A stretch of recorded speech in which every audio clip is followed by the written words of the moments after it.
बहुत इंटरेस्टिंग सवाल है, समझते हैं एक बार। Force required to just move a body up an inclined plane is double the force required to just prevent the body from sliding down the plane। कहने का मतलब आपका एक इंक्लाइंड प्लेन है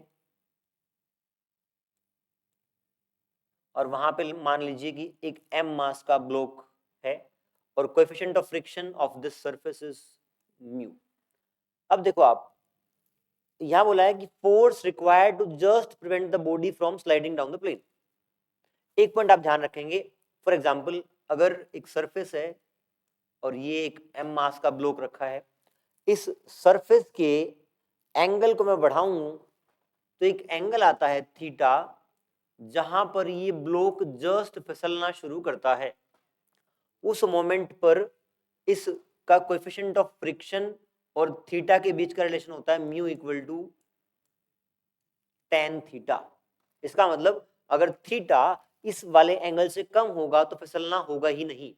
तो जब भी फिसलन होगी down the incline plane, on a rough incline plane, तो हमेशा जो म्यू जो tan थीटा है वो tan इनवर्स म्यू से बड़ा होगा। एक पर्टिकुलर एंगल के बाद ही फिसलना शुरू होगा। यहाँ पे फिसलन है तो इसका मतलब हम इससे आगे वाले किसी थीटा के लिए डिस्कशन कर रहे हैं। अगर मुझे यहाँ पर लेट से एक फोर्स F1 माना जो इसके फिसलने को जस्ट रोक रहा है। देखिए आप एक बार इसको ध्यान से, जब ये फिसलेगा तो इसके ऊपर कौन से फोर्स लग रहे होंगे? एक फोर्स तो नीचे mg साइन थीटा लगेगा ही। जब ये फिसल रहा होगा तो इसको फिसलने से रोकने के लिए एक फोर्स इस साइड होगा जिसका नाम फ्रिक्शन फोर्स है और वो होता है म्यू एन। इस केस में जो नॉर्मल रिएक्शन है वो कितना होता है mg कोस थीटा। अगर ये आपको जानना है कैसे आया तो मैं बना देता हूं डायग्राम।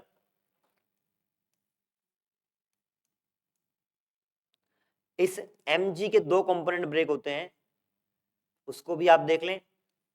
इंक्लाइन प्लेन के सवाल में हमेशा ये चार लाइंस आपको ड्रॉ करनी होती हैं, 1 2 3 4। ये हॉरिजॉन्टल है, ये वर्टिकल है, ये अलोंग द इंक्लाइन प्लेन है और ये उस इंक्लाइन प्लेन के परपेंडिकुलर है।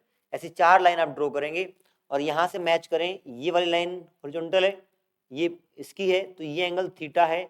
एक एंगल छोड़ के एक एंगल आप मार्क कर दें, ये सारे एंगल थीटा होते हैं। अब यहाँ पर जो mg है वो इस साइड mg इस साइड रहता है, इसका ये वाला कंपोनेंट mg कोस थीटा और ये वाला mg साइन थीटा। इस सरफेस का एक नॉर्मल रिएक्शन होगा इस साइड, ये नॉर्मल रिएक्शन हो गया। तो नॉर्मल रिएक्शन और mg कोस थीटा बैलेंस होंगे क्योंकि आपका ऑब्जेक्ट इस साइड मूव नहीं करता है, इस साइड स्लाइड करता है। तो normal reaction in this case is mg cos theta.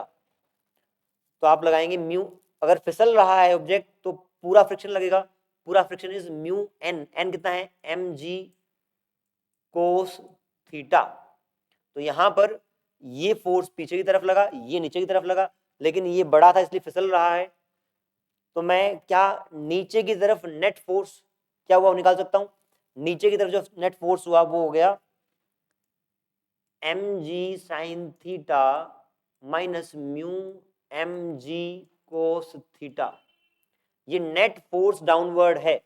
नीचे की तरफ लगने वाले फोर्स को यदि मैं जो काउंटर एक फोर्स लगाना है F1, तो मैं इनके डिफरेंस के बीच का ये F1 force is there which is required to just prevent the sliding. समझ में आया? एक पर्टिकुलर जो एंगल में फिसलन शुरू होती है उससे बड़ा एंगल है, तो अगर आप छोड़ दोगे फिसलना तो होगा ही होगा। अगर फिसलना होगा तो फ्रिक्शन मैक्सिमम वैल्यू पे लगेगा। अब फ्रिक्शन मैक्सिमम पर लग गया तब भी फिसलना तो हो ही रहा है, तो उस केस में नीचे की तरफ नेट फोर्स हो जाएगा mg sin theta minus mu mg cos theta.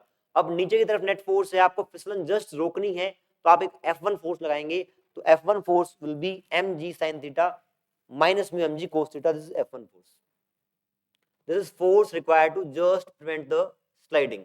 ठीक है, एक और फोर्स है, force required to just move the body up an incline plane. दूसरे केस में हमें क्या करना है, बॉडी को जस्ट ऊपर की तरफ मूव करने के लिए कितने फोर्स की रिक्वायरमेंट रहेगी वो निकालना है। अगर ऊपर की तरफ मूव करना है तो mg sin थीटा तो लगेगा ही लगेगा।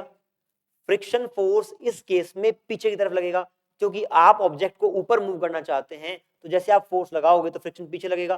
तो फ्रिक्शन की maximum value is mu mg cos theta, mg sin theta plus mu mg cos theta, इन दोनों के जोड़ के बराबर आपको एक फोर्स F2 लगानी पड़ेगी। तो F2 is mg sin theta plus mu mg cos theta. ये वो फोर्स है जो चाहिए बॉडी को जस्ट ऊपर मूव करने के लिए, इन दोनों फोर्सेस को काउंटर करने के लिए। अब सवाल में क्या बोला गया है, force required to just move a body up an inclined plane is double the force required to just prevent the body from sliding. इसका मतलब F2 is double of F1, तो ये वाली फोर्स उसकी डबल है। mg कॉमन ले सकते हैं, sine theta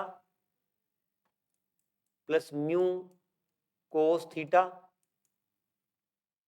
is equals to double of, इसका डबल कर देंगे तो ये आपका आ जाएगा, वहां भी mg कॉमन निकलेगा, mg कॉमन निकलेगा, डबल है उसका mg, तो ये आपका आ गया sine theta minus mu cos theta.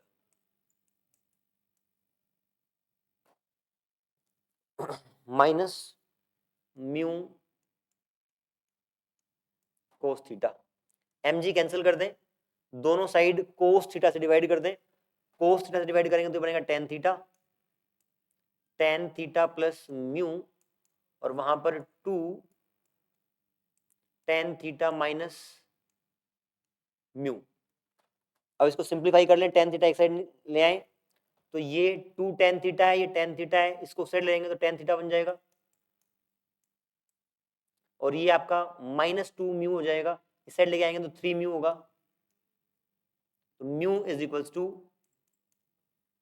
क्या निकालना है आपको, angle of inclination theta will be equal to tan inverse 3 mu. This is your correct answer. Friction का बहुत ही बेहतरीन सवाल है। जब ऑब्जेक्ट इंक्लाइंड प्लेन में एंगल अगर उस क्रिटिकल एंगल से बड़ा है तो फिसलना तय है, नीचे की तरफ फोर्स mg sin थीटा लगेगा और ऊपर की तरफ फ्रिक्शन फोर्स अपनी मैक्सिमम वैल्यू पर, क्योंकि स्लाइडिंग ऑलरेडी है। अगर फ्रिक्शन मैक्सिमम लग रहा है तो म्यू mg cos थीटा होगा, नीचे mg sin थीटा होगा, दोनों को नीचे की तरफ net force will be mg sin theta minus mu mg cos theta. उसको बैलेंस करने के लिए एक फोर्स F1 लगा। दूसरे केस में जब आप बॉडी को ऊपर की तरफ जस्ट मूव करना है, जब आप बॉडी को ऊपर की तरफ मूव करेंगे तो mg sin थीटा भी नीचे लगेगा और म्यू mg cos थीटा भी नीचे की तरफ लगेगा। उन दोनों को ऐड करके आपको उनको काउंटर करने के लिए फोर्स F2 लगाना पड़ेगा।